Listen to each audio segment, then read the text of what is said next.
যার গর্বে আমার হাবিব, যাকে সৃষ্টি না করলে আমি আল্লাহ তামাম পৃথিবী কুল কায়নাত কিছুই সৃষ্টি করতাম না।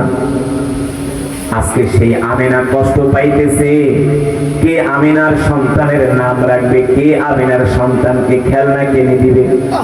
কে আমিনার সন্তানের দায়িত্ব নিবে? এই কথা ভেবে আমিনা কষ্ট পায়। জিবরাইল, তুমি যে আমিনাকে বলে দাও, আমিনা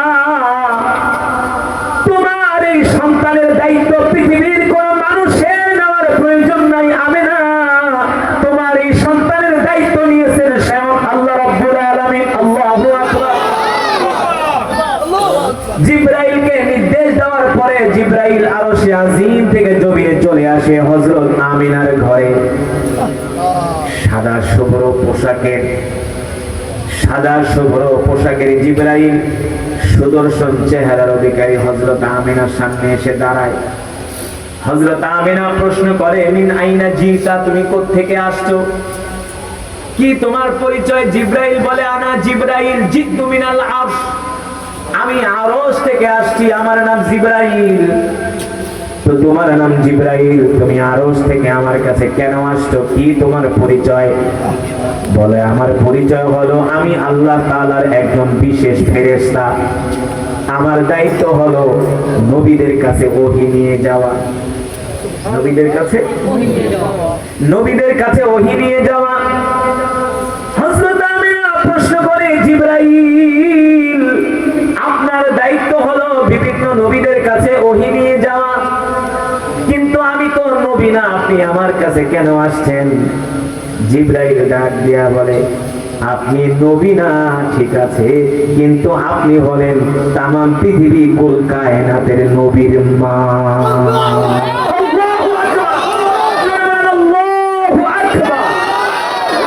আপনি নবী না, কিন্তু আপনার গর্ভে যে সন্তান, এই সন্তান কোন গোত্রের নবী না, কোন বংশের নবী না, কোন দেশের নবী না, আপনার সন্তান হলো তামাম পৃথিবীর নবী। সুবহানাল্লাহ। সেই সন্তানের মা আপনি, সেই সন্তান আপনার গর্ভে। আল্লাহু আকবার। হযরত আমিনা বলে, বলেন কি? বলে, হ্যাঁ। আপনি জানেন না আমিনা, আপনার এই সন্তানকে সৃষ্টি না করলে আল্লাহ তাআলা তামাম পৃথিবীর কিছুই সৃষ্টি করতেন না। আর শুনে রাখেন আমিনা, আপনার গর্ভে যে সন্তান, এই সন্তান শুধু মানুষের নবী না, সে গাছেরও নবী, মাছেরও নবী। শুধু গাছ আর মাছের নবী না, আপনার সন্তানকে পাথর পর্যন্ত চিনবে। বলেন আল্লাহু আকবার। আমিনা, আপনি কি জানেন সাগরের মধ্যে যত জলজ প্রাণী আছে সব প্রাণীর নবী হলো আপনার সন্তান। আল্লাহু আকবার। আমিনা, আপনি মনে মনে ভাবেন কে আপনার সন্তানের নাম রাখবে? হযরত আমিনা প্রশ্ন করেন, আমি যে মনে মনে ভাবি, আপনি জানেন কিভাবে? বলে, আমি জানি না, আমাকে আল্লাহ জানায় দিয়েছে। বলেন আল্লাহু আকবার। আল্লাহ তাআলা কুরআনুল কারীমের মধ্যে সে কথাই বলেন, ওয়া মা আরসালনাকা ইল্লা রাহমাতাল লিল আলামিন। আল্লাহু আকবার। নবী, আপনি হলেন সমগ্র বিশ্ববাসীর জন্য রহমত, আপনি হলেন সমগ্র বিশ্ববাসীর জন্য বরকত। আল্লাহু আকবার। আমি আল্লাহ তাআলা আপনাকে রহমত করে বরকত করে দুনিয়াতে পাঠাইছি। সুবহানাল্লাহ বলেন। এবার জিবরাইল ডাক দিয়ে বলে, আমিনা, আপনি মনে মনে ভাবেন আর কান্না করেন কে আপনার সন্তানের নাম রাখবে? শুনেন আমিনা, দুনিয়ার কোন মানুষের আপনার সন্তানের নাম রাখার প্রয়োজন নাই। আপনার সন্তানের নাম রেখে দিয়েছেন আরশের মালিক স্বয়ং আল্লাহ রাব্বুল আলামিন। আর আপনার সন্তানের নাম হবে মুহাম্মদ। আপনার সন্তানের নাম হবে মুহাম্মদ, যার অর্থ হলো অধিক প্রশংসিত। সুবহানাল্লাহ বলেন। যার অর্থ হলো অধিক প্রশংসিত। আমিনা, শুনে এখানেই শেষ নয়, আপনার সন্তানের নাম হবে মুহাম্মদ। এখানেই শেষ নয়। আমিনা, শুনেন, আপনি মনে মনে ভাবেন কে আপনার সন্তানকে খেলনা কিনে দিবে? আমিনা, শুনেন, দুনিয়ার সাধারণ শিশুরা হয় কাঠের খেলনা দিয়ে খেলা করে অথবা মাটির খেলনা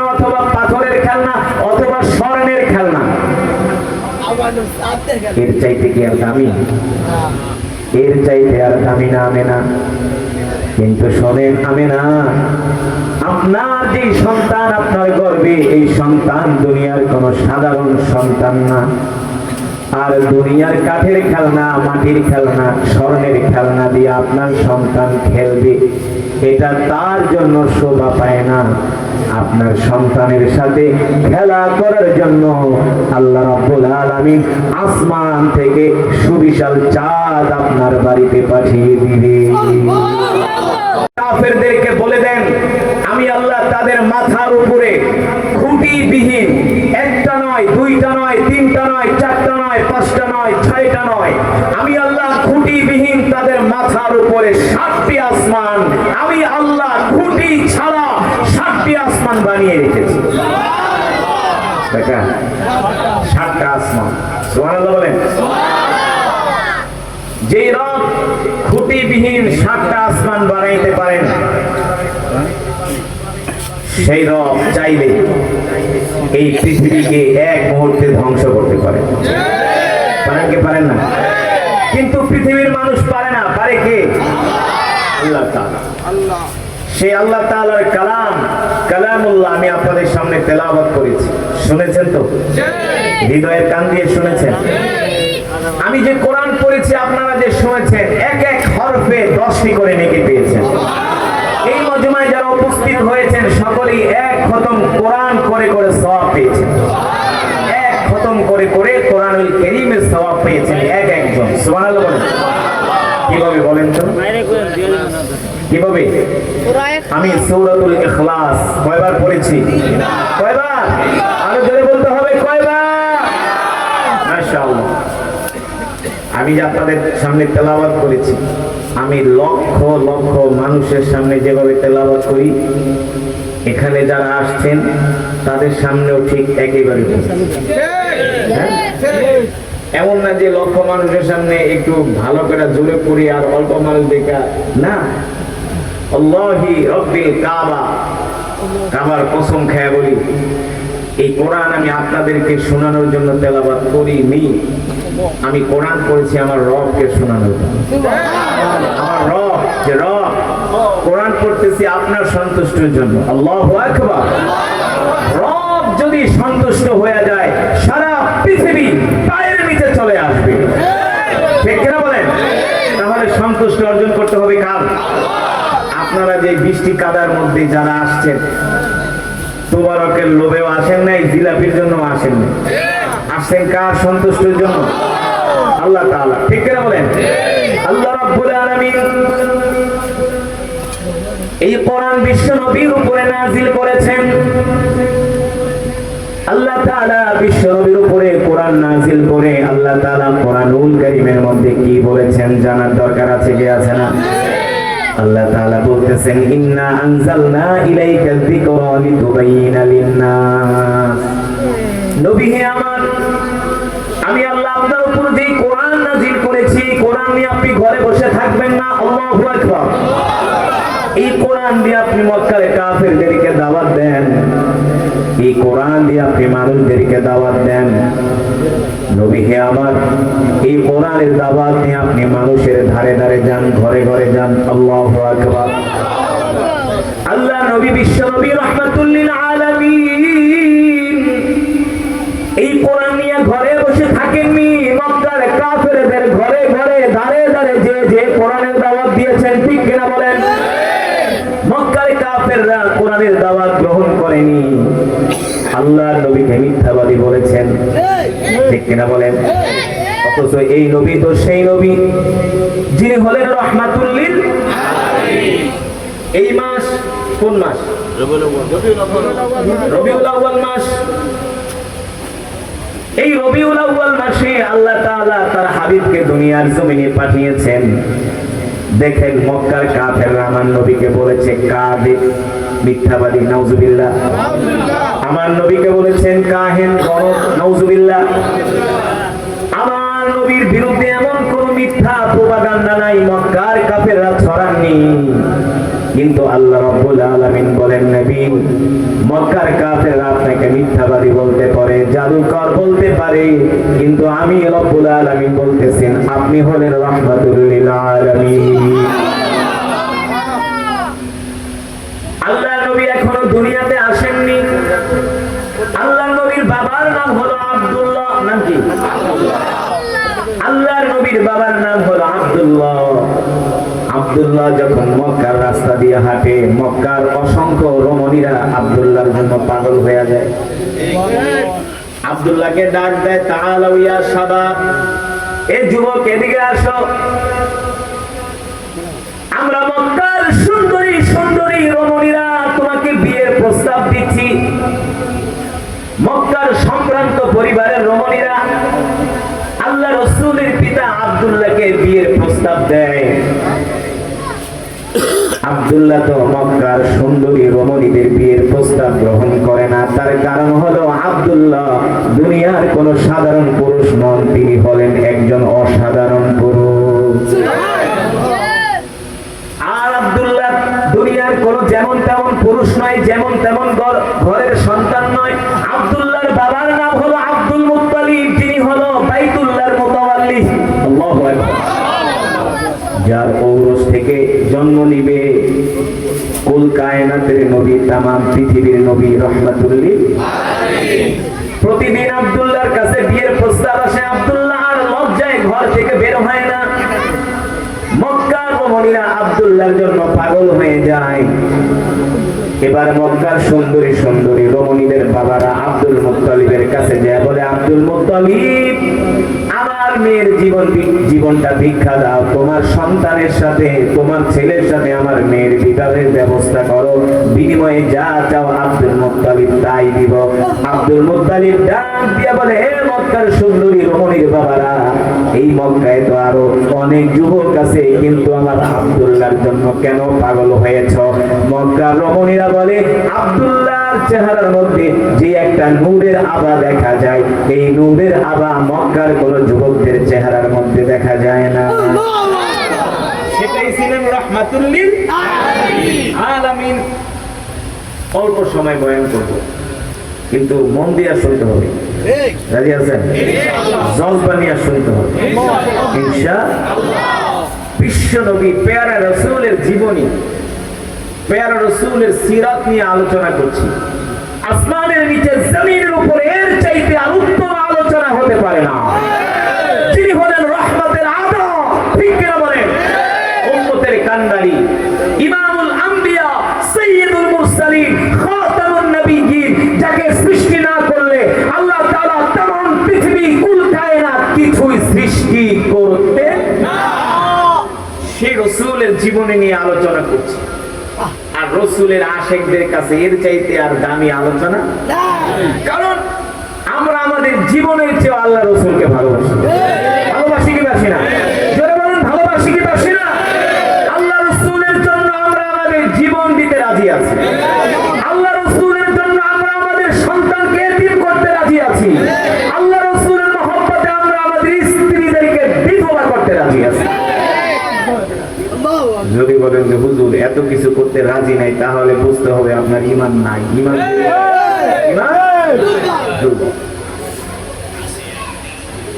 যে বিষয় বলছিলাম, এবার হযরত আব্দুল্লাহ মক্কার রাস্তায় বের হয় না, লজ্জা পায়। অসংখ্য রমণীরা তার বাড়ির সামনে আইসা ভিড় জমায়। মক্কার রমণীরা হযরত আব্দুল্লাহর জন্য পাগল হয়ে যায়। কিন্তু হযরত আব্দুল্লাহ তো আর যেন তেন মহিলাকে বিয়ে করবে না। হযরত আব্দুল্লাহর সাথে আমিনার বিয়ের ব্যবস্থা হয়ে যায়। আল্লাহু আকবার।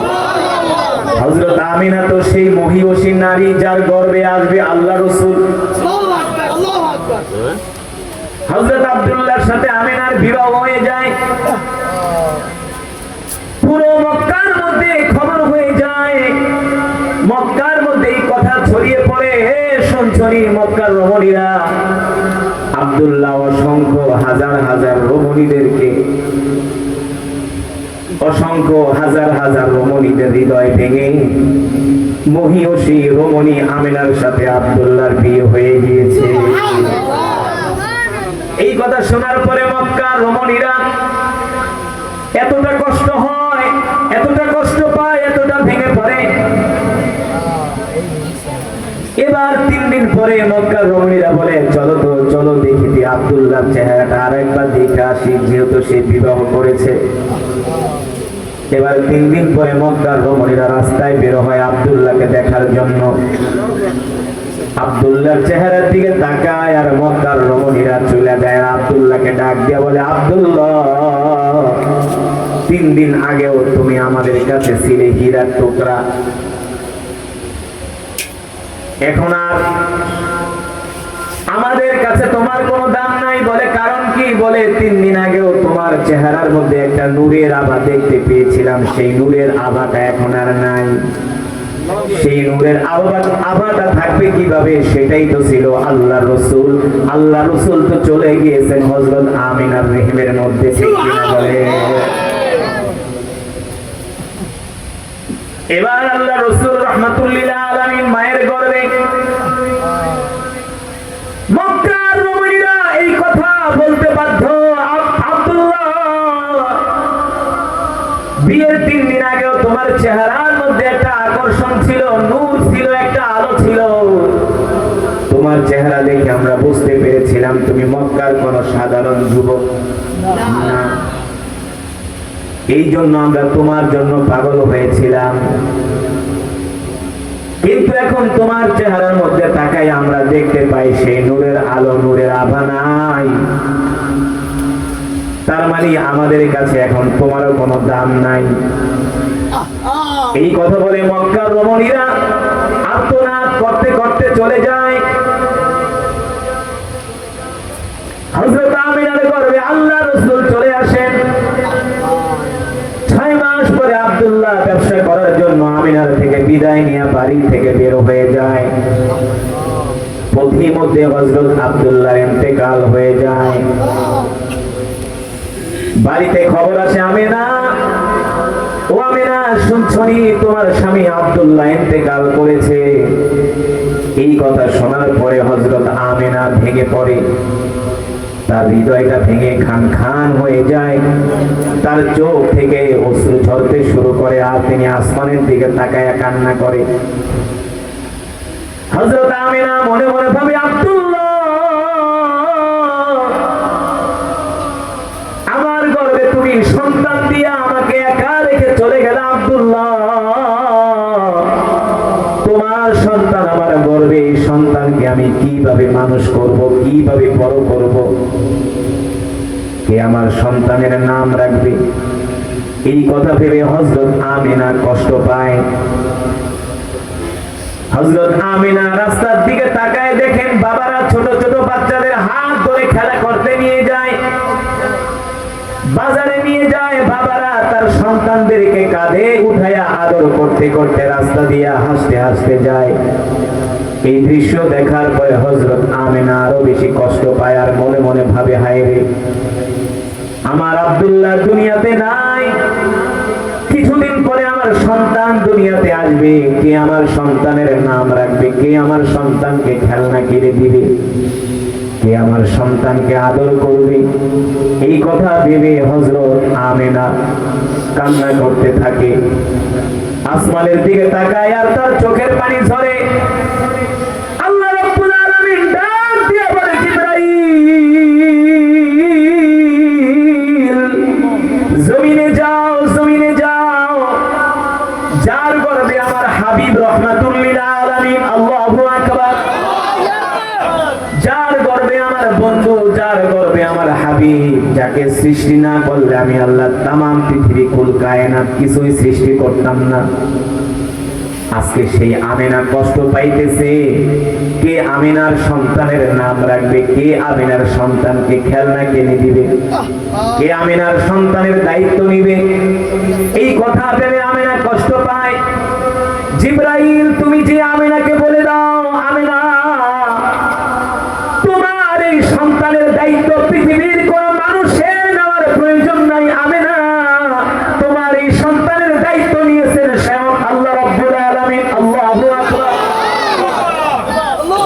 জিবরাইলকে নির্দেশ দেওয়ার পরে জিবরাইল আরশে আজিম থেকে জমিনে চলে আসে হযরত আমিনার ঘরে। সাদা শুভ্র পোশাকের জিবরাইল সুদর্শন চেহারার অধিকারী হযরত আমিনার সামনে এসে দাঁড়ায়। হযরত আমিনা প্রশ্ন করে, মিন আইনা জিতা, তুমি কোত্থেকে আসছো, কি তোমার পরিচয়? জিবরাইল বলে, আনা জিবরাইল জিতু মিনাল আরশ, আমি আরশ থেকে আসছি, আমার নাম জিবরাইল। তো তোমার নাম জিবরাইল, তুমি আরশ থেকে আমার কাছে কেন আসছো, কি তোমার পরিচয়? বলে, আমার পরিচয় হলো আমি আল্লাহ তাআলার একজন বিশেষ ফেরেশতা, আমার দায়িত্ব হলো নবীদের কাছে ওহী নিয়ে যাওয়া। নবীদের কাছে ওহী নিয়ে যাওয়া। হযরত আমিনা প্রশ্ন করে, জিবরাইল আপনার দায়িত্ব হলো বিভিন্ন নবীদের কাছে ওহী নিয়ে যাওয়া, কিন্তু আমি তো নবী না, আপনি আমার কাছে কেন আসছেন? জিবরাইল ডাক দিয়া বলে, আপনি নবী না ঠিক আছে, কিন্তু আপনি হলেন তামাম পৃথিবী কুল কায়নাতের নবীর মা।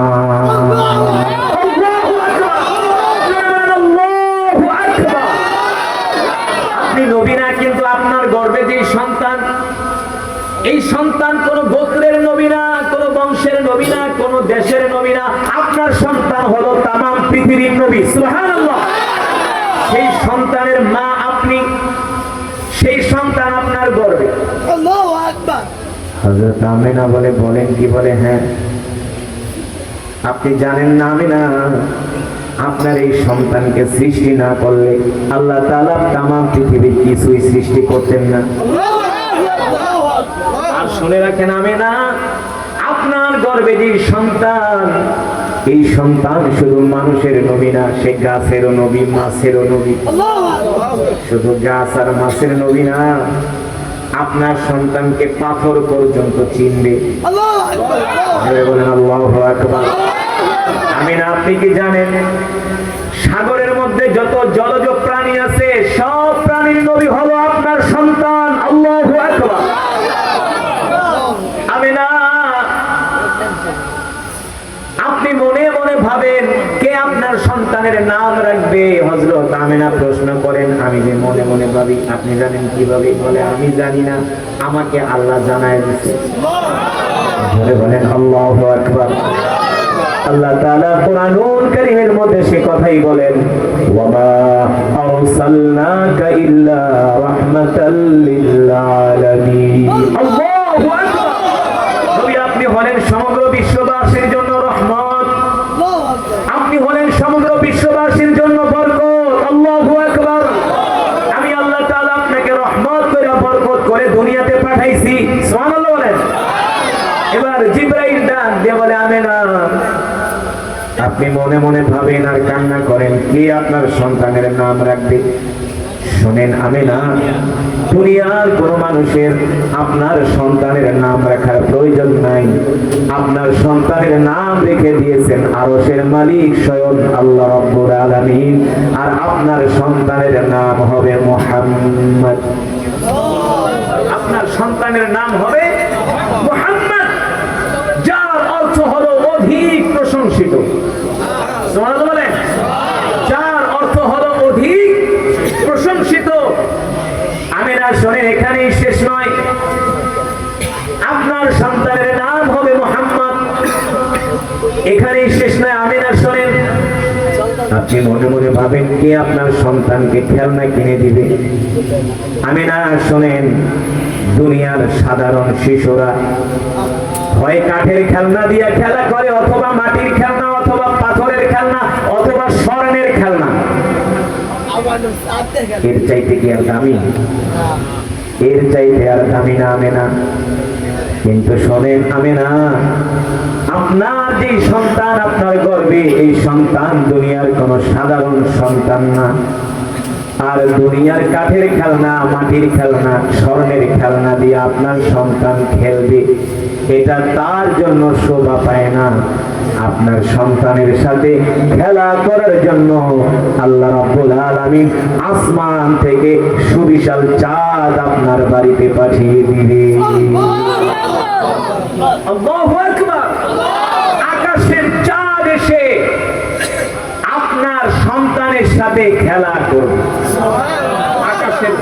এসে চাঁদ আপনার বাড়িতে আসবে, সেই চাঁদ এসে আপনার সন্তানের সাথে খেলা করবে। আমিনা, আপনার আর কোনো দুঃখ আছে বলেন? হযরত আমিনা বলে, জিবরাইল আর কোনো দুঃখ নাই। সুবহানাল্লাহ। হযরত আমিনা বলে, জিবরাইল আমার আর কোনো দুঃখ নাই। জিবরাইল ডাক দিয়ে বলে, আমিনা একবার একটু মনে মনে ভাবেন তো, চিন্তা করেন তো, আপনার শরীর থেকে জান্নাতের খুশবুর ঘেরান বের হয় কি হয় না? হযরত আমিনা ডাক দিয়ে বলে, জিবরাইল, যেদিন আমার গর্ভে আমার এই সন্তান মুহাম্মদ আসছে, সেই দিন থেকে আমার শরীর থেকে জান্নাতের খুশবুর ঘেরান বের হওয়া শুরু করেছে। এবার হযরত আমিনা যখন রাস্তায় যায়, রাস্তা থেকে জান্নাতের ঘেরান বের হয়। আশেপাশের মহিলারা কানা ঘোষা করে, এই আমিনা এত দামি দামি খুশবু কোথায় পায়, এত দামি দামি সেন্ট কোথায় পায়, যে ঘেরান আমরা আজ পর্যন্ত শুনি নাই, কোনদিন নাকের মধ্যে পাই নাই। পাড়ার মহিলারা, মহল্লার মহিলারা, মহিলা মানুষ এমনি একটু হিংসুকে টাইপের হয়। হযরত আমিনার শরীর থেকে জান্নাতের খুশবুর ঘেরান আর তাদের শরীরে ঘামের গন্ধ একজন আর একজনকে, এই আমিনা এত দামি দামি খুশবু কোত্থেকে পায়, কারণ কি আমিনার স্বামী নাই, এত দামি দামি খুশবু তাকে কে দেয়? মহিলারা হিংসা করে। আব্দুল মুত্তালিবের কাছে যায়, বিচার দেয়, আব্দুল মুত্তালিব, আপনার ছেলে মারা গেছে, আপনার ছেলের বউ দামি দামি খুশবু লাগায়, এত দামি দামি খুশবু কোথায় পায়? আর আমাদের আরবদের প্রথা হলো, কোন স্ত্রীর স্বামী যদি মারা যায়, সে কোনো খুশবু ব্যবহার করতে পারবে না। এটা হলো আরবদের প্রথা। প্রতিদিন হযরত আমিনার নামে নালিশ আসে, নালিশ। আব্দুল মুত্তালিব তার স্ত্রীকে ডাক দিছে, এদিকে আসো, আমাদের আমিনা নাকি দামি দামি খুশবু লাগায়। পাড়ার মহিলারা এসে আমিনার নামে নালিশ দেয়। একদিন আমিনাকে ডাকো, আমরা আমিনার থেকে জিজ্ঞেস করি সে দামি দামি খুশবুগুলো কোথায় পায়, কে তাকে দামি দামি খুশবুগুলো দেয়। আব্দুল মুত্তালিবের স্ত্রী বলে, শোনেন স্বামী, আমিও কিন্তু আমিনার শরীর থেকে দামি দামি খুশবুর ঘেরান পাই। বলে, তুমি কিভাবে পাও? তুমি তোমারই তো ছেলের বউ। বলে, হ্যাঁ, আমার ছেলের বউ যখন রান্না করার জন্য রান্নাঘরে যায়, রান্নাঘর থেকেও খুশবুর ঘেরান বের হয়। পানি আনতে যায়, সেখান থেকেও ঘেরান বের হয়। সব সময় শুধু তার থেকে জান্নাতের খুশবুর ঘেরান বের হয়। আল্লাহু আকবার। আব্দুল মুত্তালিব বলে, তাহলে তো আসলে কথাটা তো আসলেই সত্য। একদিন আমিনাকে ডাকো, আমিনাকে আমরা কিছু প্রশ্ন করি। আব্দুল মুত্তালিবের স্ত্রী বলে, শোনো, আমিনা কোনো দুনিয়ার সাধারণ মহিলা না, সাধারণ ঘরের মহিলা না। আমিনার গর্ভে আমাদের নাতি, সুতরাং ভালো বংশের মেয়ে, মহীয় শিরোমণি, ভদ্র মেয়ে। কিভাবে আমরা তাকে এই কথা জিজ্ঞেস করি? আমাদের ছেলে মারা গেছে, এমনি মেয়েটা বিধবা, মনে অনেক কষ্ট। কারণ একজন রমণীর গর্ভে, যদি একজন মহিলার গর্ভে সন্তান থাকা অবস্থায় যদি স্বামী মারা যায়, এর মতো কষ্ট, এর মতো দুঃখ আর ওই মহিলার যা হয় পৃথিবীর কোনো মানুষ বুঝতে পারে না। তার মনের যে অবস্থা, পৃথিবীর কোনো ভাষা, কোনো বিধান দিয়ে বোঝানো যায় না। ঠিক কিনা বলেন? আব্দুল মুত্তালিব বলে, একদিন ডাক দাও, আমরা একটু নরম ভাষায় তার থেকে জিজ্ঞেস করি আসলে সে দামি দামি খুশবু কোথায় পায়। একদিন আব্দুল মুত্তালিব হযরত আমিনাকে ডাক দিছে, আমিনা এদিকে আসো।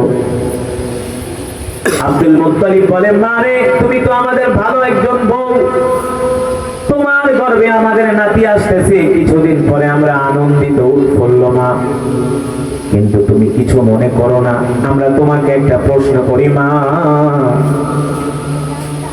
পাড়ার মহিলারা এসে, মানুষ এসে বলে যায়, তুমি নাকি দামি দামি খুশবু ব্যবহার করো।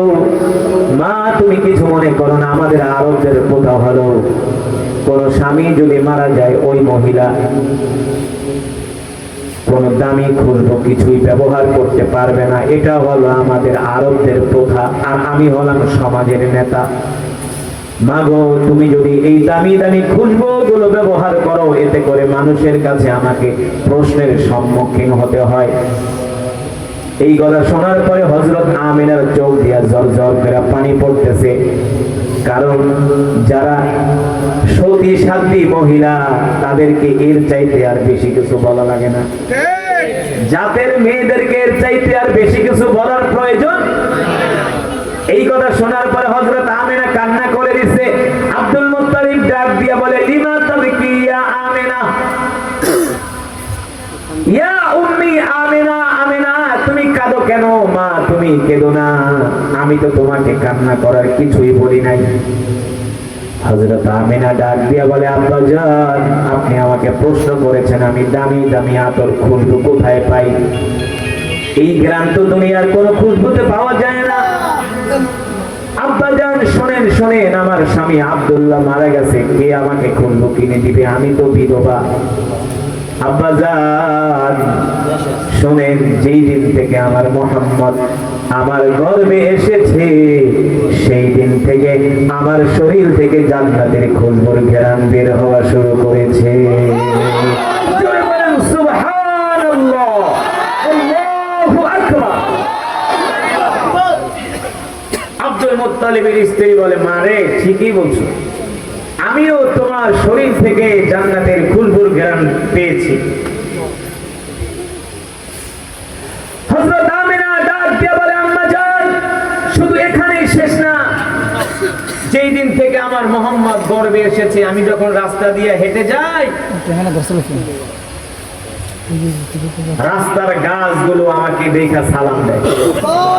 আমি জিজ্ঞেস করি, আমাকে সালাম দাও কারণ কি? বলে, আপনার গর্ভে আমাদের নবী।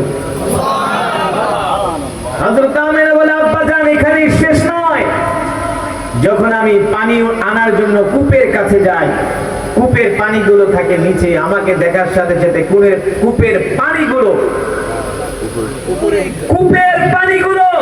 তারা লাফ দিয়ে উপরে উঠে যায়। পানিগুলো আমাকে দেখে আনন্দের দোল খেতে থাকে, দোল। আমার মস্কের মধ্যে পানিগুলো এসে ভর্তি হয়ে যায়। আব্দুল মুত্তালিবের স্ত্রী প্রশ্ন করে, মা এটা কি এখন? বলে, হ্যাঁ এখন।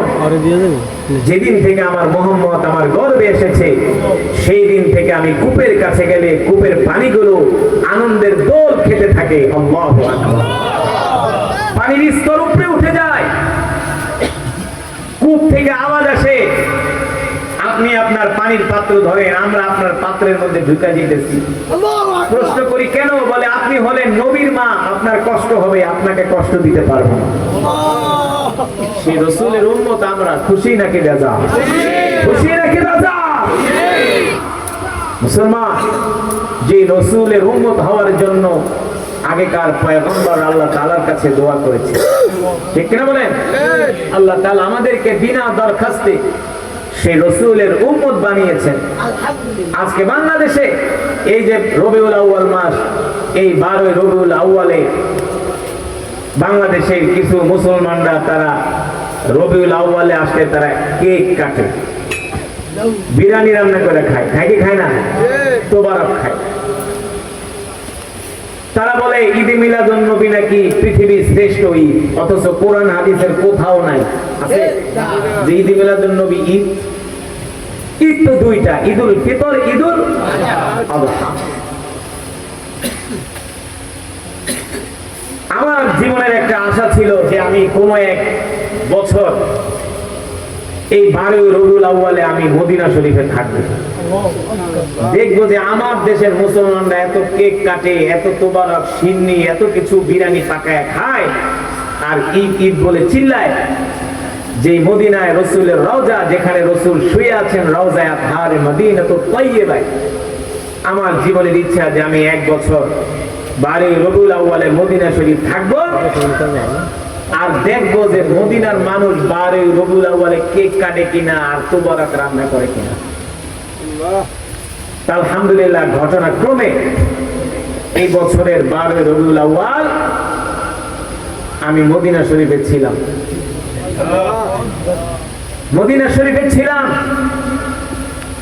রসুলের রোজা ধারের কাছে গেলাম, প্যারা রসুলকে, প্যারা নবীজিকে হৃদয় ভরে সালাম জানালাম। মদিনার আশেপাশে ঘুরি আর দেখি কোন জায়গায় তোবারক তোবারক রান্না করে কিনা। পুরা মদিনা ঘুরলাম, ওই বারে বলে কেউ কোনোদিন বললো না আজকে ঈদ, আজকে নবীর জন্ম ঈদ, আজকে বিরিয়ানি রান্না হবে, তেহারি রান্না হবে, তোবারক রান্না হবে। কোন জায়গায় দেখলাম না এক ব্যাগ খিচুড়ি রান্না মানুষের দিতে আছে যে আসো আসো আজকে ঈদ মিলাদুন নবী, বড় ঈদ, রসুলের জন্ম ঈদ, নেও জন্মের খাওয়া খাও। আপনাদের কাছে আমার প্রশ্ন, যদি তোবারক খাওয়া, সিন্নি খাওয়া, জিলাপি খাওয়া এটা যদি রসুলের মহব্বতের বহির প্রকাশ হতো, তাহলে মদিনাতুল মুনাওয়ারায় হাজার হাজার লক্ষ লক্ষ উট আর দুম্বা জবাই করা লক্ষ লক্ষ তেহারি বিরিয়ানি তোবারক রান্না করা হতো।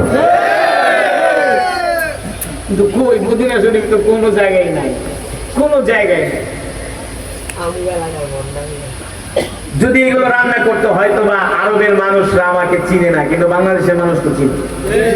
বাংলাদেশের মানুষ তো বলতো হুজুর ওইখানে তোবারক রান্নতেছে, ঈদ মিলাদুন নবী, আসেন একটা পোটলা নিয়ে যান।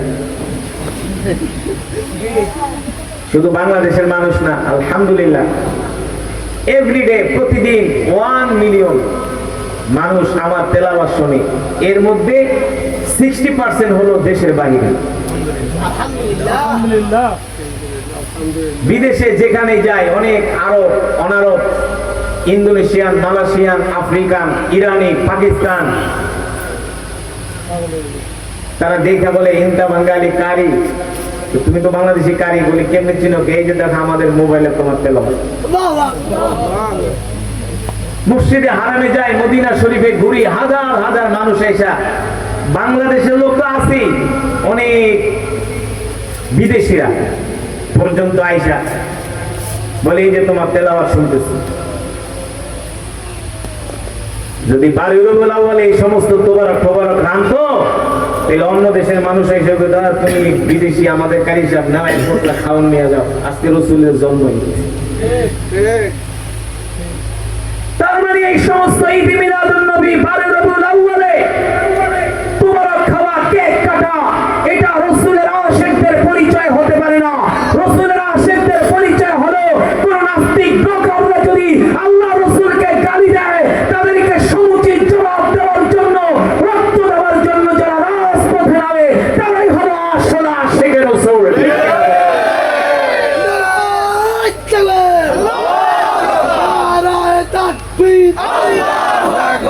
ইসলামী আন্দোলন বাংলাদেশ জিন্দাবাদ, জিন্দাবাদ। ইসলামী আন্দোলন বাংলাদেশ জিন্দাবাদ, জিন্দাবাদ। মাশাআল্লাহ। আল্লাহ রসুলের আশিকেরা, আল্লাহ রসুলের আশিক তো তারা যারা প্রতিটা কদমে কদমে আল্লাহ রসুলের সুন্নতগুলো মানে। দেখবেন যারা এই সমস্ত ঈদ মিলাদুন নবী পালন করে সবগুলো হলো গাঁজাখোর। আমি খুব ভালো করে চিনি, কারণ বাংলাদেশের এমন কোন জেলা নাই, থানা নাই, ইউনিয়ন নেই যেখানে আমার যাওয়া হয়। বাংলাদেশে এমন কোন বড় মাহফিল নাই, বড় মাদ্রাসা নাই যেখানে আমার বিচরণ হয় নাই। যারা এই সমস্ত ঈদ মিলাদুন নবী পালন করে ওদের মুখে 100-র মধ্যে 90টারই দাঁড়িয়ে নেই। সব করে জমির দালালি, গাঞ্জার ব্যবসা, আর যত আকাম কুকাম সব করে। নাস্তিকরা রসুলকে গালি দেয়, কই তোমাদেরকে তো পাওয়া গেল না, আমরাই তো সেই শাপলা চত্বরে রক্ত দিচ্ছি। ঠিক কি বলেন? বর্তমান সরকার ডক্টর ইউনূস তিনি এখন একটা প্রজ্ঞাপন জারি করছে, বাংলাদেশের প্রত্যেকটা বিদ্যালয়ে নাকি গান শিখানোর জন্য শিক্ষক নিয়োগ দেওয়া হয়। কই ওই সমস্ত ভণ্ড ভণ্ড সুন্নি ফন্নি যারা, কই তোমাদের তো কোনো খবর নেই, তোমরা তো প্রতিবাদ করছো না। আমির হেফাজত, আমির মহাসচিবের সাথে সাক্ষাৎ হয়েছে, বলতেছে মাওলানা তোমরা জনমত তৈরি করো, যে কোনো সময় আন্দোলনে নামতে হতে পারে। এর কারণ হলো 95% মুসলমানের দেশে প্রত্যেকটা প্রাইমারি বিদ্যালয়ে গানের শিক্ষক নিয়োগ দেওয়া হবে। আমাদের ব্যাগ ট্যাক্সের পয়সা দিয়া আমাদের সন্তানদেরকে গান শিখাবে, এটা বাংলাদেশের কোন মুসলমান মেনে নিবে ডক্টর ইউনূসরে ভূতে ধরছে, তাকে পাগলা কুত্তায় কামড়াইছে, তাকে লাল চামড়াদের আসর তার উপর পড়ছে। ডক্টর ইউনূস জানে না যে দেশের মুসলমান পাকিস্তানিদেরকে বৃদ্ধাঙ্গুলি দেখাইছে, যে দেশের মুসলমানরা ভারতের দালালদেরকে বৃদ্ধাঙ্গুলি দেখাইছে, সেখানে আমেরিকা আইসা এই দেশে রাজত্ব করবে আর তাদের প্রেসক্রিপশনে এই দেশের মুসলমান চলবে, এটা কোনোদিনও হতে পারে না। আর এই সমস্ত অপকর্মের বিরুদ্ধে যারা প্রতিবাদ করবে আসলে তারাই হলো সত্যিকার অর্থে আশিকে রাসূল। ঠিক কিনা বলেন? আশিকে রাসূল হলো পীর সাহেব চরমোনাই, আশিকে রাসূল হলো মামুনুল হক।